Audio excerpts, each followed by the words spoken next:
This happened back in middle school when I was in 6th grade. I used to walk to and from school every day. I only lived a few blocks from school, and the neighborhood was a safe neighborhood, with low crime rates, no drug addicts or anything like that. I had walked the same path to school every single day since the school year, and I haven't had any problems. One day I was coming home from school, and I saw this guy standing in the middle of the road. He wasn't doing anything. He didn't look scary or creepy. He just looked like a regular, boring, everyday person. He was wearing blue jeans and a black NASCAR shirt and a baseball cap. He looked clean and didn't seem like he was on drugs or drunk, so I thought nothing of it. As I passed him, he looked up at me and smiled. I smiled back just to be friendly. I kept walking, and when I started to have anxiety and felt weird, so I turned around and he was gone. I don't know where he went. I made it home just fine, and I sat down to go do my homework. I had my phone sitting on my desk in front of me. As I was doing my homework, I got a friend request on Facebook, and it was from the guy from earlier. I was a little creeped out by now, but I ignored it and thought, what the hell, just another Facebook friend that I will either ignore or that will ignore me. I accepted the request. 5 minutes later, I got a message. I want you. I was creeped out at this point. This guy was probably like 26 years old, and I'm obviously under 18. I mean, I'm a tiny girl, about 4 foot 3 inches in height, 109 pounds, blonde hair, blue eyes, etc. He had to have known that I was underage. I replied to his message. I'm only 12 years old. About 3 minutes later, I get another message from him. I still want to show you a wonderful time. I'd been feeling depressed lately and haven't really felt like there was anyone there for me. I didn't have very many friends, and he seemed really sweet. And some of the popular girls at school were into older guys. And I thought that if they had seen me with my older, mature boyfriend, that they'd think I was cool, and I could become one of the popular girls. So I replied back to his message, asked him how old he was. He said that he was 17 years old. I told him that I know that he's not 17. He then told me that he's 22. This seemed a little more believable, so I replied, "What's up? Why did you send me a friend request?" A few minutes go by, a few hours, and nothing. I was starting to think that I may have done something wrong, and I kind of just gave up and went on with the rest of my day. I ate dinner and talked to my family, watched Family Guy and took a shower, and then went to bed. When I woke up in the morning, I had a message from the guy. "Hey, sorry for the late reply. I would like to do something later." It being Friday night, and I was supposed to go spend the night with my friends at her house.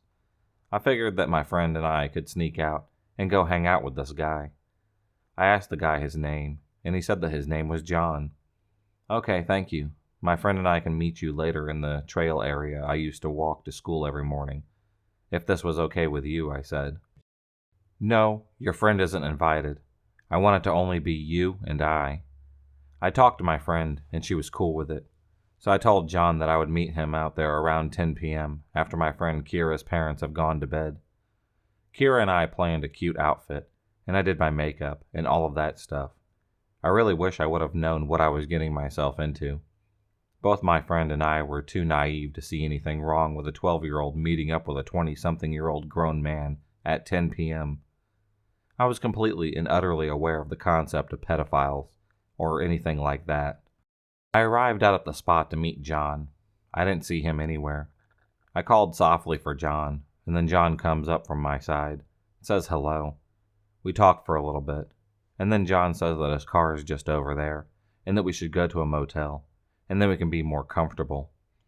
Being a little girl and not understanding the serious danger that this posed, I agreed to go with John to the motel. When we get to the motel, we entered our room. John locks the door and tells me how beautiful I am, and how happy he is that we are friends, and how he had a special gift that he wanted to give me. I asked him what the gift was. He just smiled and said, "Relax, in due time." We sat and talked, and everything just seemed normal. Then John stood up, went to the bathroom, closed the door, and then opened the door with just a towel around his waist, and asked me to join him. I was so nervous and shy at this point, so I just kind of stood there and looked shyly at the ground. John then starts to lift up my shirt, and tells me that everything is fine and that he isn't going to hurt me. I take off my pants, and we are both nude. We are just about to step into the shower when suddenly the door is kicked in, and there are police officers standing in the front of the door with guns out, and John is arrested and taken to jail. I'm taken to the police station for questioning. They ask me if I was hurt, if he did anything to me. They did a rape test on me. I wasn't raped by John. But now that I think about it, that's what John was planning on doing. Apparently when John and I arrived at the hotel, and John was paying for the motel, one of the other guests in the other room was watching from the curtain, and they called the police and told them that they had seen John bring another little girl up here, and when they left, and the little girl never came back. Now there was another girl, and the neighbor believed that the first girl may have been victimized, and that he was going to victimize me as well. The police explained the dangers of the situation that I was in, and all the horrible things that have happened to me. John was convicted of kidnapping, for me, and then they also linked him to 2 other cases of a 10-year-old that was raped a month ago, and a 7th grader that was raped 2 weeks ago, and I was about to be his next victim. John was given a 50-year sentence in prison. Little information on who John was. John was a middle school teacher from another state. He had traveled from state to state every vacation and would try to pick up little girls and have sex with them. He had done this for years and had gotten away with more than 13, and the police would never track him because he was smart and knew how to cover up his tracks. Innocent girls and their parents sought justice for years, and the police were unable to find him. He had become too confident in his abilities, that he was brazen, and thought that the other guests would just think that I was his daughter and nothing more. While John was in prison, he was shanked and beaten and left in the shower to die. He ended up being transferred to the prison hospital and was stitched up. John started writing me letters from prison, saying that he wasn't a bad guy and that everything that they were saying was a lie, and that I should just trust him. I believed in John. He somehow was able to get me to believe that he wasn't a child molester. In one of the letters that John wrote me, it said, "Dear Martha, I am innocent, and I never hurt those girls. I have never hurt anyone in my life. I'm not a rapist or a weirdo that only likes little girls. Normally I wouldn't go for a girl like you, so young. I didn't choose you because you were young like this corrupt system is trying to say that I did. I chose you because you are amazing. Age isn't important when it comes to love. I would love you the same if you were much older. Please believe me. Love, John." My father found the letter and drove out to the prison to raise hell. My father demanded to know why the fuck they were allowing John to send letters to his daughter, and that he wants answers. My father threatened to sue the prison. The prison took steps and tried to prevent John from sending letters to me. A few weeks go by, and then John starts calling the house, trying to talk to me. My father sued the prison for John being able to contact me, one of his victims, and John was transferred to a different prison, but the letters just continued.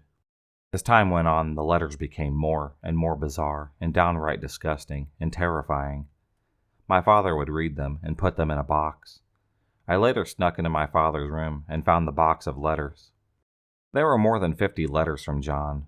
Some were love letters. Then John started talking about murdering my father, how he was going to torture me, and he would make my pain and suffering absolutely terrible, and how he will get what he wants. And when he was going to get out of prison, that he was coming for me, and he was going to rape me and beat me senselessly, and I was going to be his slave for a very long time. Sure enough, about 3 months later, John had escaped prison, and my father and I had moved. John came looking for me. Then he got a burner phone, and somehow my phone number. Started calling me and threatening me, saying that he was going to kill my father, and he was also going to snatch up my friend, that we were going to be his slaves, and that he was going to chain us up like dogs and beat us, and that he was going to invite his friends over, and they were going to help us grow up. I would block every phone number he called me from, and every week or so he would call from another phone. I went to the phone store to get my number changed. He somehow found out my new number. One morning my father picked up my phone and waited for John to message me. My father pretended to be me. He told John that I was home alone, and that no one would be back for a while, and that I was sorry that he went to prison, that I loved him and wanted him to come to the house and have his way with me. John fell for it. John arrived outside of the house. My dad texted him and told him the door was unlocked. John opened up the door and called out for me. As John was looking around, my father put a gun to the back of John's head and shot John in the back of the skull. The police arrived, and the stupid-ass bastards tried to charge my father with murder. The jury found my father not guilty, and my father has received letters from the parents of John's other victims and letters addressed to me, praying for me and wishing me the best. So parents, please teach your kids about safety and strangers. My parents are great parents, and they slipped up not teaching me about the dangers of walking alone and not to trust people that I don't know. We know everyone in this town, and it was a safe neighborhood. There was no perverts in this town. My father and mother still feel bad to this day for thinking we were safe enough. No matter where we live, always pay attention to your surroundings. I was almost raped in a motel room by a guy who was a fucking middle school teacher from another state. This guy also coached a little soccer and baseball. The letters from John had stopped.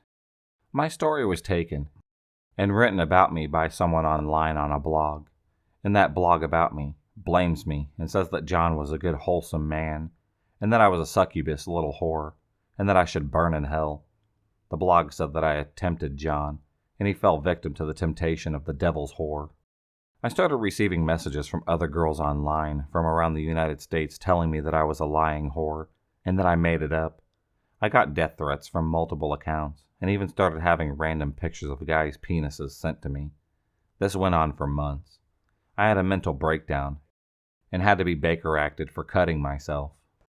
I finally moved and got my name changed, and the letters and everything stopped. I don't understand how the hell people can be so disgusting and mean. I was a victim, and these people were telling me that I wasn't a victim, and that I tempted him. I never tempted him. I barely knew anything about sex back then, and wouldn't even understand how to seduce a man.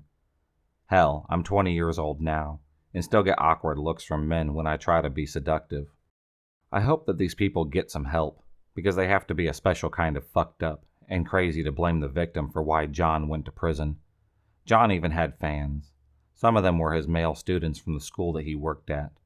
3 of John's students were arrested for publishing John's recorded assaults. The boys were charged with distribution of child pornography.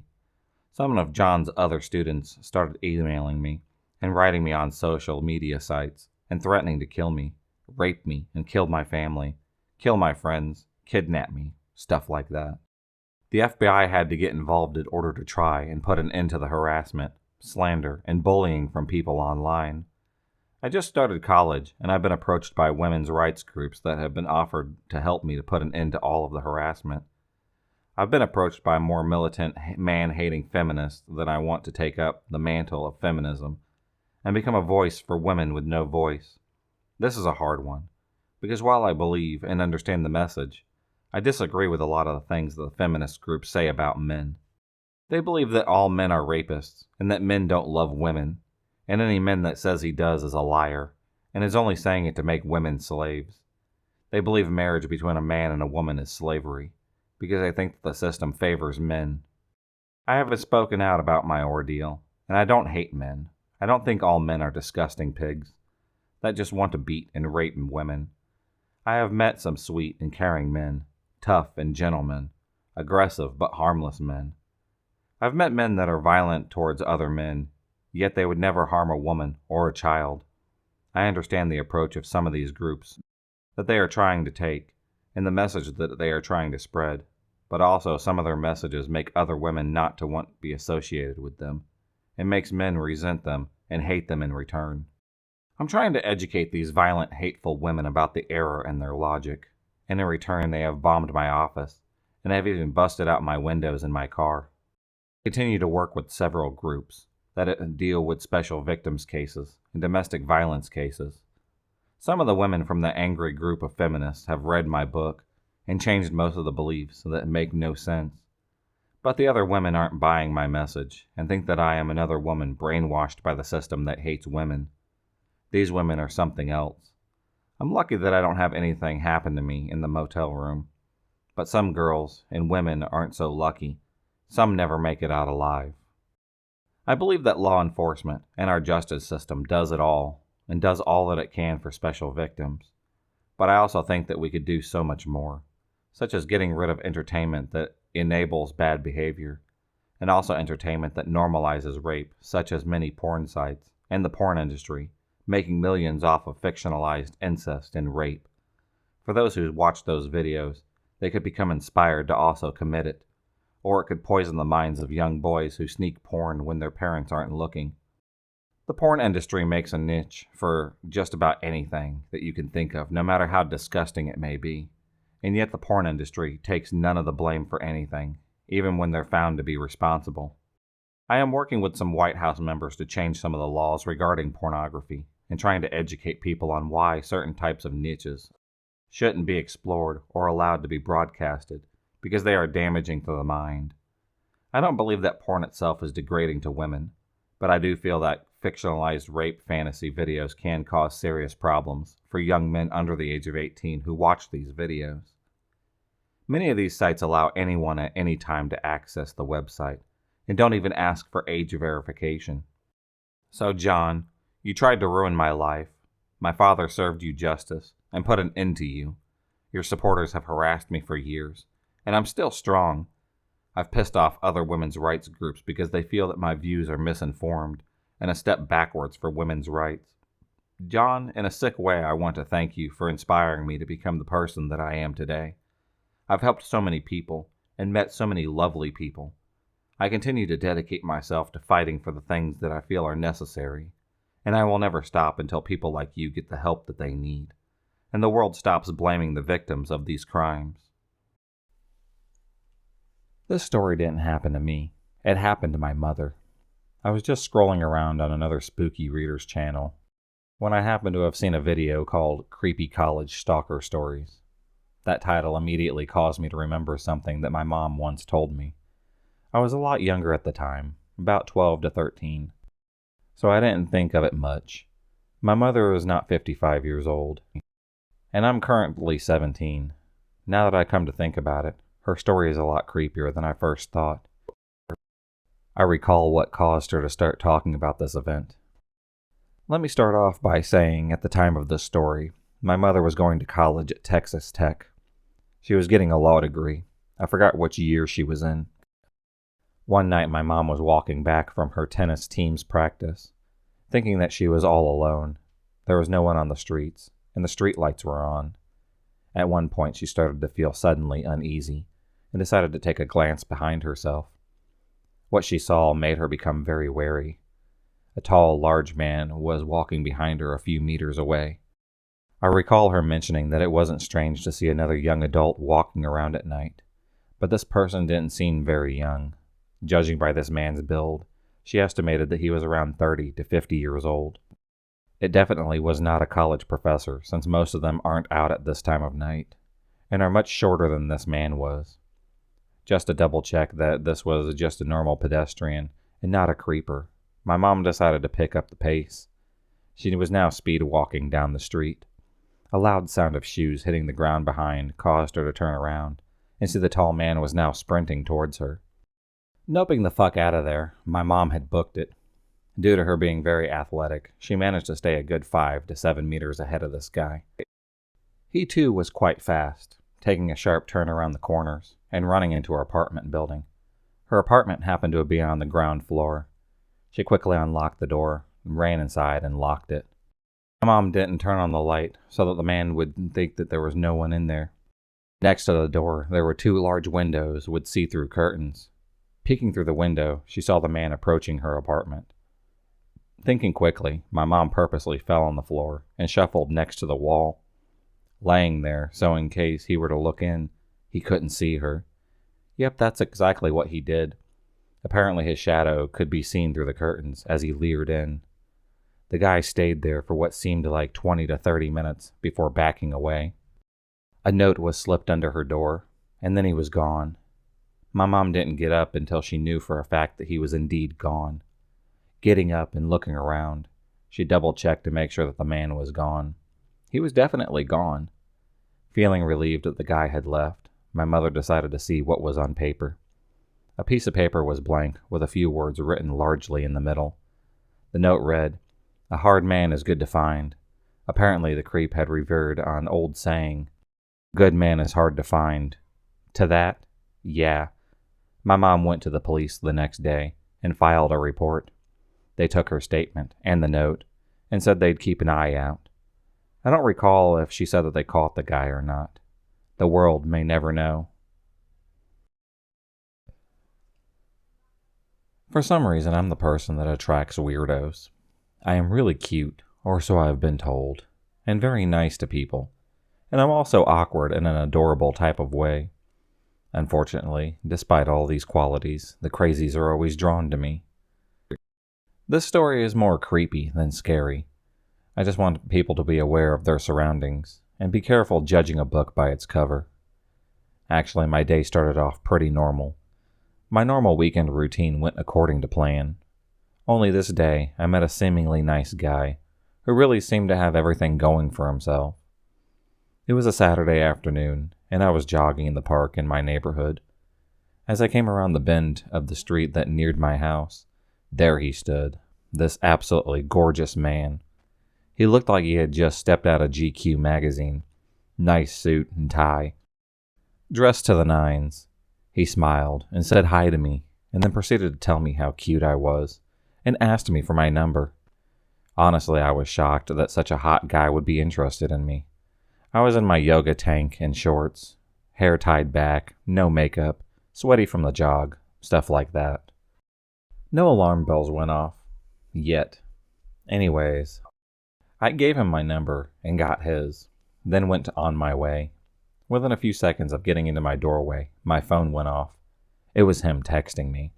I found it odd that he would be texting so quickly.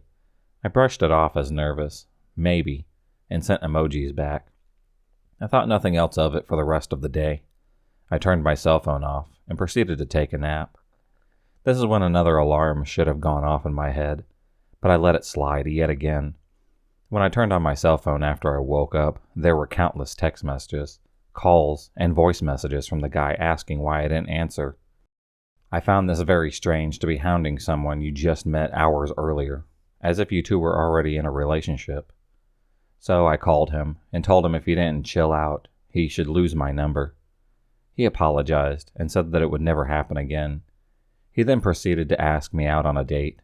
I accepted, thinking what harm could come out of going for dinner and getting to know one another. Fast forward to date night. I found out a lot about him, like his prestigious educational background and his family's social standings.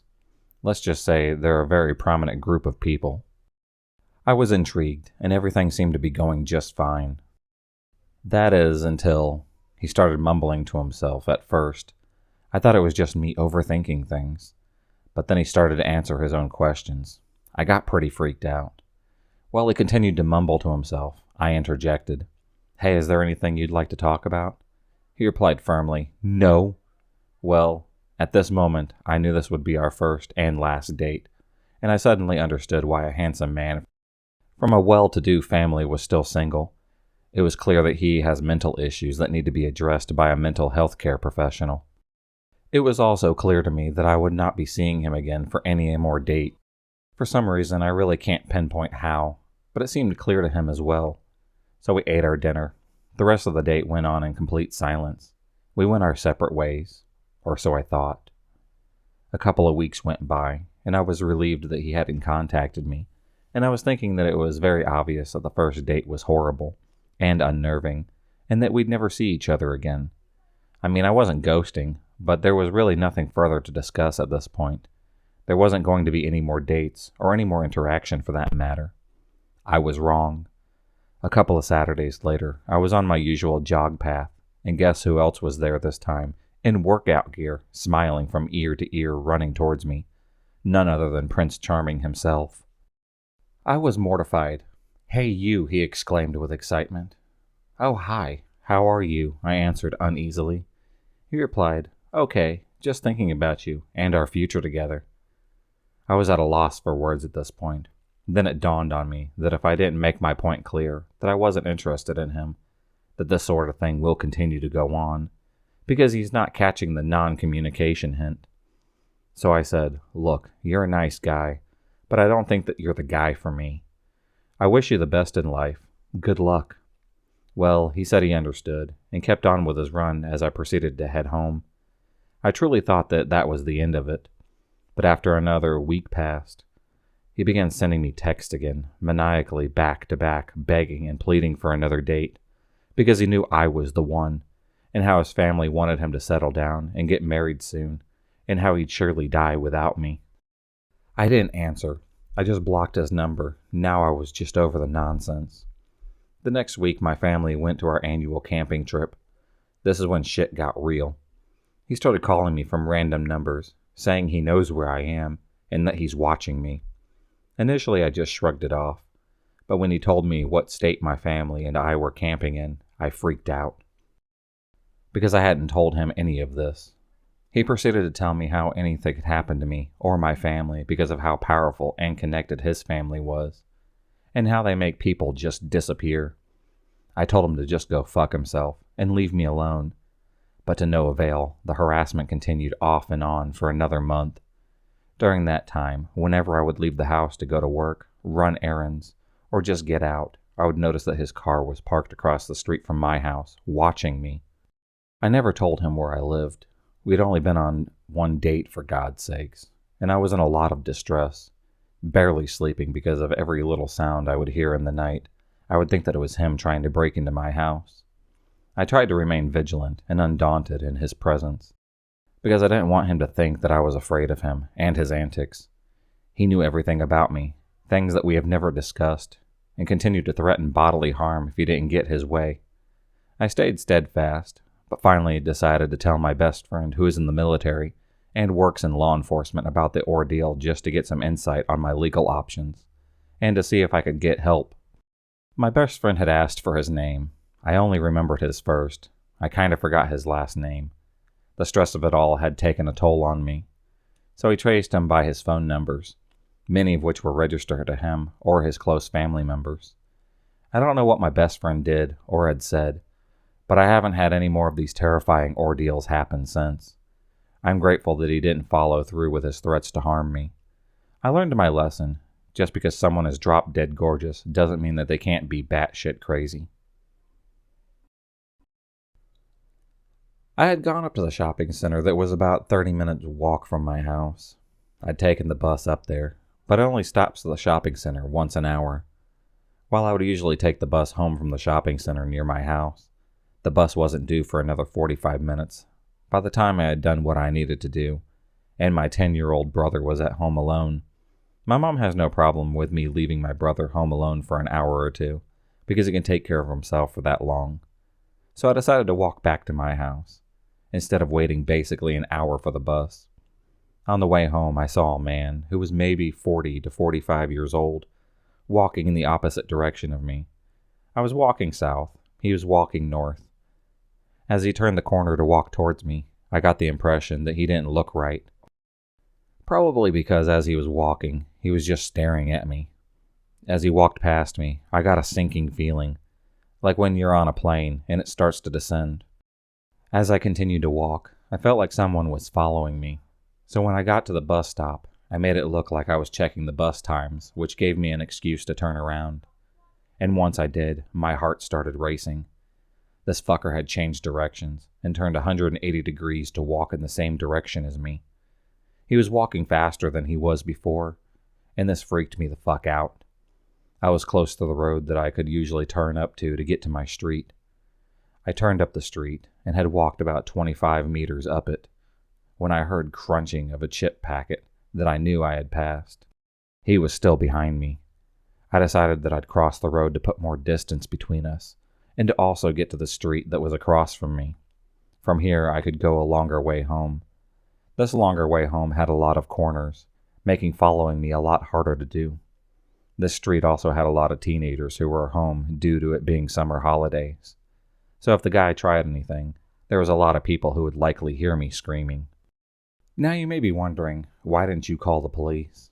I'd been stupid and left my phone at my house, so I had no chance of calling the police while I was walking.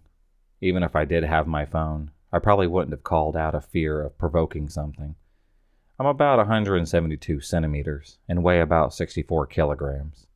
While my weight is mostly muscle, I'm not large enough to take on someone who's 2 meters tall, and looks like they weighed twice what I did. So I was going along the long route. When I turned to look behind me, he was still there. This is where I started my plan to get back to my house. I turned the next corner and sprinted along the path as quickly as I could. I was on my house's street. If I was going straight home, I could have gone left, but I went straight ahead towards a smallish park that was just up the street from my house. The reason I did this was because I could go up through the park and around to get back to my house. As I was crossing the road to get to the park, I looked back and saw him jogging up the path I'd just come from. He saw me and started sprinting towards me. Luckily, I had a 150-meter head start. I ran through the park, up and around to the left. The area behind the park is like a maze, so this gave me an advantage. Also, I was behind the park and out of sight. I continued sprinting for a house that was an old shed in its front yard, and the shed was empty. The door was open, as always. So I hid in there, able to look out through a mirrored window, and he was looking around for me. He then walked the way that I was planning on going to get to my house. I was still too scared to leave the shed, so I'm waiting for about 10 minutes before I saw him walking back towards the park on his phone, and I heard part of what he was saying to the other end. Yeah, I lost her, but I think she lives around here. She's a crafty bitch, though. After he passed, I waited another 10 minutes before leaving the shed and sprinted towards my house. I called my mom, who happened to have called the police, who in turn called me. I gave a description of the man and refused to leave my house alone for a week. I've never seen him again, and the police report hasn't come up with anything. I was 11 years old. At the time, I was suffering from undiagnosed and untreated Lyme disease, anxiety, and psychosis. I was a neglected child, and it was very obvious in the way that I reacted to being touched and being talked to. Started middle school in America. That was probably the worst decision that I had made. I was cute, a little bit of acne, short fluffy hair, naturally slim figure, long eyelashes, and large hazel green puppy dog eyes. My parents were aware of this, as I had been a target for particular adults earlier on, so I knew to be vigilant of any older students giving me unnatural attention. I was unmedicated, my judgment was awful, and my inner want for attention from my older friend figures overrid my fears. This was also very obvious in the way that I had torn the skin off of my hands, or pulled the hair off my head and made irrational, sudden decisions that usually end up in me getting bruised or hurt. I was a neon target for manipulation. In the month of October, I had some issues with my legs. It required them to both be in casts. I could still walk, but my mom picked me up from the back of the school, now instead of having me walk the 15-minute journey home. It was a pretty green suburb neighborhood, and the walk was nice, so I was a little disappointed and a little anxious because I didn't like being alone, behind the school, after hours. I was delighted to know there was another kid that waited there for his mom to pick him up. We'll call him S. We had the same video game pin on our bags, so we ended up talking. He was older. I really don't remember what grade, but he was about 15 to 16. He was a lot bigger, stronger, and taller than I was, but I didn't mind. We'd wait the 15 minutes for our parents to arrive, say our goodbyes, and I'd hop down to my mom's car, wave, and tell my mom about him. She was a little suspicious, but was happy that I was talking to people. After a few conversations while we waited, S started getting a little touchy-feely with me, but I was delighted to have person-to-person physical contact from somebody that I liked. He'd squeeze my hand, ruffle my hair, pat my shoulders, stuff like that. But I didn't see anything wrong with it. At one stage, he gave me his tumbler. I gave him mine. After school, we would text each other about our interests, and we'd wave to each other in the hallways. I was ecstatic, but eventually, he ended up sending me cute things with the tag DD/LG, saying that he thought I'd like it. They were things like pacifiers, or stuffed toys with pastel pink, glittery filters, and captions like, "Look what Daddy bought me." But I was thrilled he was thinking about me. I wasn't used to people giving trash like me such high regard. In my free time, I would then explore those tags. I learned that it stood for daddy dominant, a little girl fetish, a community of pseudo-pedophiles, those who got off on the idea of having relationships with children and their family, pretending to be their caretaker. More and more, he eased me into the idea, and because I had a lot of childhood trauma behind me, I took comfort in it. It just kept escalating, and at one stage, he asked me if I would like that kind of relationship. I told him yes. Every morning, he would text me something along the lines of, "Good morning, princess. Can't wait to see you. I love you so much, little one. Remember to eat." At around 7, another little lovely text in the middle of the day, and a goodnight one at around 7 in the evening. He then began asking gently if he could, say, pick out my outfits for me, or read me bedtime stories, and I loved it so much. I was then hospitalized in early January from a manic depression-induced suicide attempt involving a seatbelt and some seam cutters. In the emergency room, I wrote little letters at the back of my sketchbook I had brought with me, addressing him as Daddy and signing them off as Princess. My mom never read them. I wasn't allowed on electronics, so after a few days when I was discharged, I was met with a spam of texts from him wondering where I was. They were a little possessive, but eagerly I texted back. We met up in town a couple of times, got donuts together, looking through the baby section of the local pharmacy for pacifiers and baby bottles, talking about how we wish I could buy them. We'd then talk afterwards. At night he'd send suggestive texts, expected from a romantic relationship, so at one stage I responded. Every night, he then began to pressure me into sending videos of me masturbating for one of him in return. Drunk in love, I complied, and he'd send me paragraphs of what he'd like to do to me, and videos of him doing what you'd expect. Physically it hurt, and I expressed this to him, hoping that he would stop, but he ate it up, every night. Sometimes he'd request specific things, wearing pink socks, or posed beside a teddy bear. It was freaky, but I didn't care, even if it felt gross. At one point, he bought me an orthopedic pacifier and requested me to put it up there and send him videos of me wearing them and coo his name. I was only really allowed to call him Daddy. He began pressuring me into more and more and more. I was then hospitalized for 3 months in an outpatient facility for my recovery, so it was only through text until I came back in around a month of May. My mom still picked me up from the back of the school, and he would wait for me there. He'd put me on his lap, push me up against the wall, kiss me hard, but recoiled like he touched something hot when he heard the familiar sound of my car's smooth motors and tires against the poorly paved road. He told me it was our little secret, and to not let Mommy find out. I agreed. On Fridays, we'd go to the park. One day I wore a baby blue baby doll dress I had, and he couldn't get enough of me twirling and running around. He then sat me down away from his friends to tell me how much he'd love to smash my face against the pavement right there and fuck my corpse. That escalated pretty quickly. I asked him why. He instantly went back to the caring father persona, pretending he didn't know what I heard. He told me I was hearing things, and I believed him. He told me the same thing that night. The next day we repeated our nightly routine, but I asked if I could leave early because I was tired.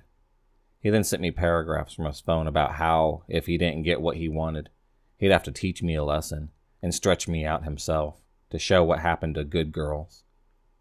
Finally, I broke from the love-struck daze, and I was terrified. I cried into my blankets. I grew distant, but he didn't.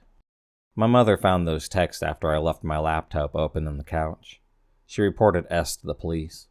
He stopped coming to school, and I remember hazily going to court and ended up having a restraining order against him. Sometimes he'd try to reach out, but now my internet was officially monitored, so I blocked him hesitantly. My friends supported me, and I moved out of the country across the Atlantic Ocean 2 months later. I since burnt that dress and melted those pacifiers. I gently washed the stuffed animals that he made me associate with and put them up for the adoption of the local thrift store. I couldn't go to parks anymore because the word daddy would make me break down crying instantly if I heard it. but it's been a while since then. He's gone now. My now boyfriend goes to school with S. S recognizes him and will approach him, asking about me. My boyfriend is terrified, but has asked S to leave me alone, and after a few close calls to crying, S has started avoiding my boyfriend. S is still preying on girls my age. A girl who has been since abused by him reached out to me on Instagram to tell me what he's doing. S doesn't refer to me by name anymore. He'll call me that autistic chick, and tell the girls that he's in relationships with that I was so much better than them for being compliant and cuter, and it makes me sick. But I'm not in America anymore. I can't do anything about it. Maybe karma will catch up to him. Maybe he'll finally go to jail soon for stealing money and abusing little girls. But the fact that he's still out there catches up to me at night sometimes, and it's pretty frightening. My name is Morgan, and at the time of this story, I'm 14. I'm a girl who enjoys the nerdier side of life. This was my first experience playing Dungeons and Dragons with a few of my friends at a place called the Sci-Fi Factory. This is a public place, and to be honest, the place is worse for wear. There's holes in the plastic tables, gunk on the floor, shitty outlets, and even shittier people. The people here range from decent to flat-out creepy. This is something that I learned the hard way. As I was setting up my elf rogue character, a man came over to my group. We will call him Robbie. He told us he was 24 and talked to my friends. They seemed to know each other, so I was more than okay with letting him join us. He was white, brown hair, busted glasses that made his eyes look bigger than they are, and nothing out of the ordinary clothing. He introduced himself and his age, then asked the same of me. I told him that I was Morgan and that I was 14. Robbie quickly showed his weirder side, even if it wasn't the conversation piece he'd complain about, how much of a dumb bitch his girlfriend was, and tell her he came here just to avoid her. He didn't break up with her because she was his only source of income and shelter. He hated her. That was clear. He also bragged about the knife that he stole from Walmart, and even showed it to us. Hell, he let me hold it and taught me how to flip it in and out without hurting myself. Remember those glasses? Well, they were busted and broken up from a bar fight. That really unnerved me about this guy. He seemed so kind and friendly, but he was casually talking about assaulting people. Then he did what I never expected him to do. He got my attention and made me lean towards him so I could see his Android phone still plugged into the wall to charge. He had a notes app open, and it read, "Hey, I know this sounds creepy, but, oh God, this can't end well. I think we should totally date." There was a paragraph more written, but I didn't need to see what he thought of me. He expected some sort of response, so I gave him one. "Oh no, I'm not really interested in a relationship." "Oh, that's cool. Still friends?" "Yeah." What was I supposed to say? No to the guy that's been in a bar fight and has a knife on him? Neither of my two friends heard our conversation, so I was stuck next to Robbie for the next hour until our session was over. During that time, I offered Robbie some gummy worms. They weren't my favorite thing in the world, but the Dollar Tree nearby has good prices. He laughed and said to me, "Food is the way to a man's heart. Are you trying to seduce me right now?" No. You can say it's a joke, and it doesn't have any deeper meaning than that. But coming from the man 10 years older than me, who just asked me out, I wasn't really laughing at it. When I left the store after the session has ended, I told my friends what had happened. They believed me and told me he was kind of a weird guy. I've been back at that store and ran into him once. He was with a group of friends and a girl I recognized. He kept on asking me to come over. I insisted no. My friends who I was with already knew the story, and I admittedly was nervous. Even as we were leaving, he tried to get me to come over. But after that, I never saw him again. I later learned that it's because he was arrested for assault and vandalizing school property. Funny thing is, he doesn't go to any school.